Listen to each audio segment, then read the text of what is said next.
बड़ी खबर आपको बता दें, रेप के आरोपी दाती महाराज से दिल्ली पुलिस की क्राइम ब्रांच पूछताछ कर रही है। सूत्रों के हवाले से जो जानकारी हम तक पहुंच रही है वो ये है कि क्राइम ब्रांच अब दाती महाराज का पोटेंसी टेस्ट करवा सकती है, क्योंकि दाती ने खुद को नागा बाबा बताया था, ये कहा था कि मैं नागा साधु हूं। सूत्रों के हवाले से यह भी जानकारी मिल रही है कि पूछताछ के दौरान दाती फूट फूट कर रो पड़ा।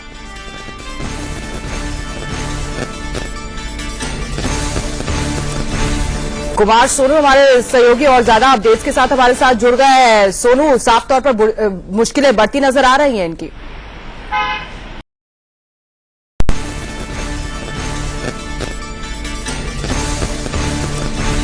कुमार सोनू हमारे सहयोगी और ज्यादा अपडेट्स के साथ हमारे साथ जुड़ गए हैं। सोनू, साफ तौर पर मुश्किलें बढ़ती नजर आ रही हैं इनकी।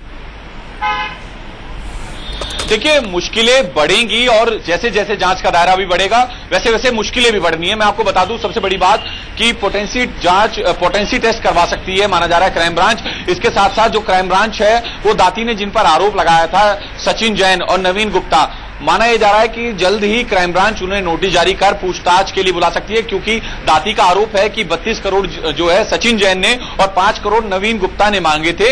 तो लिहाजा अब जांच का दायरा क्राइम ब्रांच का दूसरी तरफ भी जा रहा है ताकि निष्पक्ष जांच हो। सबसे बड़ी बात, क्योंकि हाई प्रोफाइल मामला है, दाती महाराज जैसे एक बड़े संत से जुड़ा है मामला है, तो लिहाजा क्राइम ब्रांच किसी भी तरीके से कोई भी चूक नहीं करना चाहिए। वजह से जरूरत पड़ी तो पोटेंसी टेस्ट भी दाती महाराज का होगा और साथ ही साथ जो नोटिस कर सचिन जैन और नवीन गुप्ता को भी बुलाया जाएगा। एक और मैं बात बता दूं कविता, जब पिछली बार जब दाती से पूछताछ हुई थी तकरीबन 7 घंटे की करीब की पूछताछ थी और अभी भी तकरीबन 5 घंटे से ज्यादा का समय पूछताछ को हो गया है। और जैसे जैसे दाती महाराज सवालों के जवाब। और सोनू, बड़ी बात यह भी है कि ज्वाइंट कमिश्नर खुद पहुंचे दफ्तर। देखिए, बिल्कुल ज्वाइंट कमिश्नर खुद पहुंचे भी और उनके सामने पूछताछ जब कर रहे थे दाती महाराज से ज्वाइंट कमिश्नर, तो फूट फूट कर रोने भी लगे।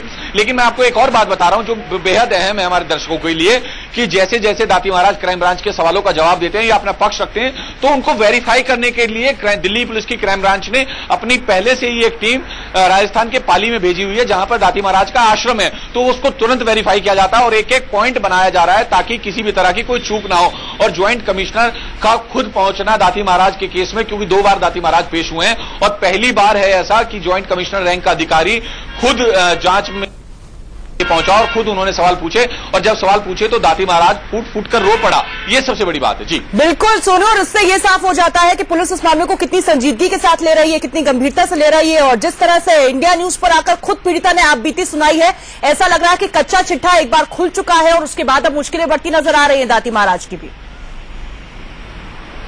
देखिए, बिल्कुल दाती महाराज की मुश्किलें बढ़ेंगी, क्योंकि 376, 377 जैसी गंभीर धाराएं उनके ऊपर लगी हैं। तो वहीं कोर्ट ने भी इसमें संज्ञान लेते हुए स्टेटस रिपोर्ट दिल्ली पुलिस की क्राइम ब्रांच से मांगी थी। लेकिन मैंने पहले कहा कि क्राइम ब्रांच कोई भी एंगल नहीं छोड़ना चाहती अपनी जांच के दायरे में लाने के लिए। तो लिहाजा माना यह जा रहा है कि जल्द ही सचिन जैन और नवीन गुप्ता को भी जो है क्राइम ब्रांच इन्वेस्टिगेशन ज्वाइन करने के लिए बुला सकती है, क्योंकि दाती महाराज ने उनके ऊपर धमकी देकर पैसे मांगने का आरोप लगाया था। 32 करोड़ और 5 करोड़ का ही मामला है पूरा। जी बिल्कुल, क्योंकि लगातार कुमार सोनू जिस तरीके से दाती महाराज ये कह रहे थे कि दरअसल ये शारीरिक शोषण का मामला है ही नहीं, ये तो आर्थिक साजिश से जुड़ा हुआ मामला, इसलिए जाहिर तौर पर अब साजिश में की अगर बात हो रही है तो फिर उस तरफ भी सुई घूमेगी और उस तरह से मामले की जांच भी होगी। बहुत बहुत शुक्रिया इस तमाम अपडेट के लिए आपका। नजर बनाए रखिए, फिर लौटेंगे आपके पास अपडेट्स के लिए। आगे बढ़ते हैं, अब दाती के सवालों का जवाब पीड़िता की जुबानी भी सुन लीजिए। पिता और पुत्री और गुरु और शिष्य के नाते पर आरोप है और मैं नारी शक्ति का पुजारी हूं। मैं बेटियों के लिए काम करता हूं सोनू भाई। आशा करता हूं कि बेटियों के खिलाफ कुछ बोलूंगा। प्राण तज सकता हूं, जीवन का एक एक श्वास तज सकता हूं, लेकिन मैं नारी के खिलाफ न कभी बोला, न कभी बोलूंगा, न बोलने की संभावना। वो मेरी बेटी थी, बेटी है और बेटी रहेगी। पुलिस ने मुझे जांच के लिए बुलाया, 10 तारीख की दी थी, मैं बहुत दूर था। मैं 10 तारीख की रात में चला और जो समय मुझे दिया मैं समय पर पहुंचने का पूर्ण प्रयास किया। पुलिस ने जांच के लिए बुलाया, मैंने अपना पक्ष जो सत्य था उनके सामने रखा और उनसे निवेदन किया कि मैं जांच में पूर्णतः आपको सहयोग करूंगा। जब भी आप मुझे जांच के लिए बुलाएंगे मैं तैयार रहूंगा। हां, भारत का नागरिक हूं, भारतीय संविधान को मानता हूं राष्ट्र से बहुत प्यार करता हूं और राष्ट्र से हमेशा निवेदन किया है मैंने कि यत नारीस्तु पूजन्ते रमन्ते तत्र देवता। नारी का अपमान नहीं हो। अब इस विषय पर पुलिस को अपना काम कर देना चाहिए। वो अपनी जांच करे और मैं जांच में उनको साथ देने के लिए पूर्णतः तैयार हूं। पहली बात तो ये है कि जब वो रिश्ते ही नहीं समझते कि बेटी और पिता का रिश्ता क्या होता है, गुरु और शिष्य का रिश्ता क्या होता है, तो उन्हें ये कैसे मान लो कि वो गुरु हैं। उन्हें समझना चाहिए, पहले रिश्ता समझे फिर वो बोले। रात्रि सेवा में वो जो करते हैं पहले उससे वो समझे कि वो क्या कर रहे हैं और दिन में वो संबंध क्या बोल रहे हैं।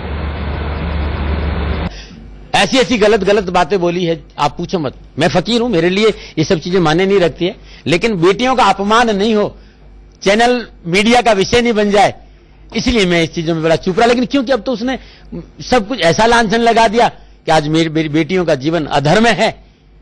बड़ा इस बात को लेकर, अपने जीवन को लेकर मैं कभी शंका में नहीं, लेकिन बेटियों के जीवन को लेकर कि कौन करेगा उनसे शादियां, और शादी कर भी ली तो जीवन भर का एक कलंकित बाप की छाया उन पर पड़ेगी।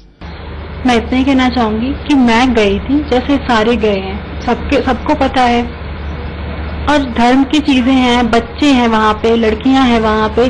जिस प्रकार ये बताते हैं कि मेरे 600 बेटियां हैं जहाँ नारी की पूजा होती है, तो हर कोई इस इन्फ्लुएंस में चला जाता है।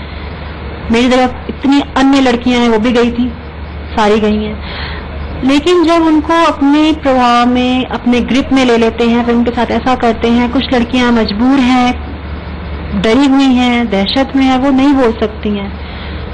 लेकिन अगर मैं अपनी आवाज उठा रही हूँ, मैं नहीं चुप बैठ सकती हूँ, तो मुझे पैसों की बात करके टाल रहे हैं, उस चीज को दूसरी राह दिखा रहे हैं, दूसरा मोड़ दिखा रहे हैं। क्यों? मैं बेटी के बारे में कुछ भी बोल नहीं सकता। बेटी के पिता, बेटी की माँ, बेटी का भाई नवीन गुप्ता, सचिन जैन, ऐसा तो नहीं कि ये लोग हवा में बात करें। इनके पास भी टेलीफोन है, इनके पास भी साधन है, इनके टेलीफोन को खंगालो ना, ये आपके सामने आ जाएगा। सचिन जैन कहता है कि वो लड़की को जानता नहीं है, आपको लगता है? सचिन जैन और वो उसका बाप पिछले 12 साल से यहाँ शनिधाम में साथ रहे हैं, कैसे नहीं जान रहे हैं? और उसके पिता को सचिन जैन नहीं जानता तो कौन जानेगा?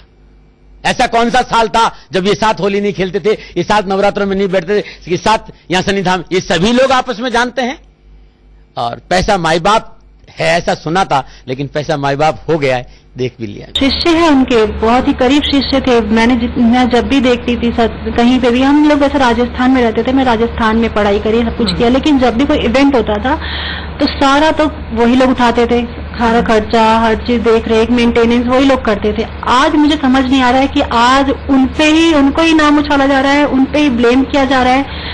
ये चीज सोचने वाली बात है कि हर शिष्य आज उनके खिलाफ खड़ा क्यों है। 15 साल हो गए, 10 साल हो गए, 20 साल हो गए, इतने सालों पुराने शिष्य आज उनके खिलाफ क्यों खड़े हैं? ये दाती महाराज जवाब दे इसका। मेरे पास धन नहीं है। मैं लगातार कई महीने इन्हें समझाता रहा कि मेरे पास धन नहीं है, मैं कहां से लाके दूं। इन्होंने मुझे बहुत दबाव बनाया, बहुत प्रेशर बनाया। हर रोज किसी न किसी को लेकर मेरे घर पहुंच जाते थे। बेटियों का पिता हूं और बेटियां जीवन का आधार है। उनकी शान में कोई बात गलत नहीं हो जाए, उनकी बदनामी नहीं हो जाए। विश्वास करिएगा, पल पल छिन छिन घुटा हूं, पल पल छिन छिन घुटा हूं, मैं पल पल छिन छिन घुटा हूं। और मीडिया में ज्यादा चर्चाएं बेटियां के नहीं हो तो मैं चुपचाप सहन भी करता रहा। ये मुझे न्याय चाहिए, ये मेरा लड़ाई है, मेरी लड़ाई है। मैं किसी को बीच में इन्वॉल्व होने नहीं देती, ये मेरी लड़ाई है। मुझे पता है जिस प्रकार आज मैं आवाज उठा रही हूँ और कोई कुछ किया नहीं जा रहा है, अभी तक वो अरेस्ट नहीं हुआ, तो वही चीज पहले भी होती। लेकिन अब मुझे भय नहीं है, मरूं या जीऊं, आगे रहूं, क्या हो, मेरा भविष्य हो या ना हो, लेकिन बस अब एक ही मेरे अंदर टारगेट है, एक ही टारगेट है कि उनका जो ये मुखौटा है वो हटाना है। जो ये मुखौटा लगा के, न जाने कितने मुखौटे लगा करके बोल रहे हैं, बैठे हुए हैं लोगों के सामने, अब उसे हटा के ही रहना है। पीड़िता का साफ तौर पर यही कहना है कि ऐसे साधु संत जो है वो समाज के लिए किसी जहर के समान है, और जिस तरह से लगातार दाती महाराज पर शिकंजा कसता नजर आ रहा है, जल्द हो सकती है दाती महाराज की इस